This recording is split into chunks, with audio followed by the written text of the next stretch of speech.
ang arrangement kasi with the lawyers is that mag-activate lang yung pagpasok nila or pag-onboard nila once matanggap ko yung copies ng articles of impeachment. So hindi ko pa siya natatanggap. Hindi pa ako binibigyan officially ng copy noon.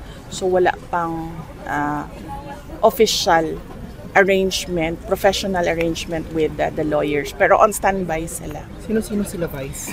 Hindi ko na lang muna kasi pangalanan, but I'm sure in the coming days, kung ano man yung mangyari, no, malalaman din natin kung sino sila. I believe, para sa akin lang posisyon ko lang ito. Of course, hindi ganito ang sentiment ng lahat ng mga tiga Office of the Vice President and ibang mga supporters, no. Para sa akin kasi, kung merong impeachment complaint, that will be a way, an avenue na maayos kong masagot kung ano man yung mga accusations sa akin, dahil meron kasing rules ang impeachment. No? So pwedeng sundan yon and nalalatag ng maayos yung accusation tsaka yung sagot ng tao.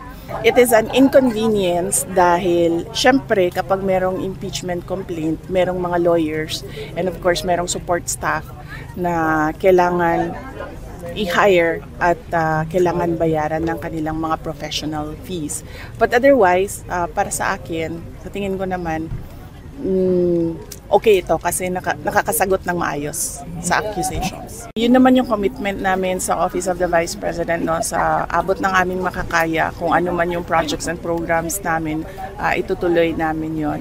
And nagpapasalamat ako actually sa perseverance ng personnel ng Office of the Vice President, kasi kahit na distracted kami noong committee hearing, sa impeachment, lalong-lalo na yung legal namin, distracted lahat. And then yung finance cluster namin distracted sa kung ano ba talagang totoong mangyayari sa budget, ay tuloy-tuloy pa rin yung pagtutulungan ng lahat para mabigay at mailabas at ma-implement yung mga projects. Naiwan na natin sa Congress ang desisyon kung ano ba talaga ang budget ng Office of the Vice President. Nag-submit kami, nag-propose kami kung ano man yung hiningi na documents binigay namin, but we leave it up to the discretion and wisdom of Congress.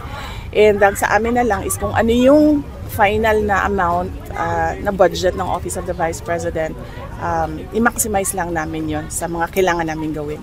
In the earth, they trust that they like you will rise again. Give our brother James peace. Meron kaming na-prepare na assistance. Immediate assistance namin is food and non-food. Augmentation sa mga evacuees, kung merong evacuees ang local government unit.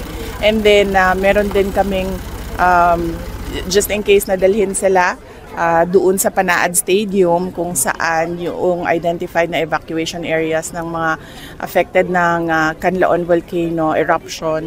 Meron kaming medical team na nakahanda na pwedeng mag-assist sa Department of Health para sa pagbantay ng kalusugan ng mga evacuees. Usually kasi ang problem sa mga evacuation centers ay yung sipon, ubo, fever at pagtatae. Common yun sa mga evacuation centers.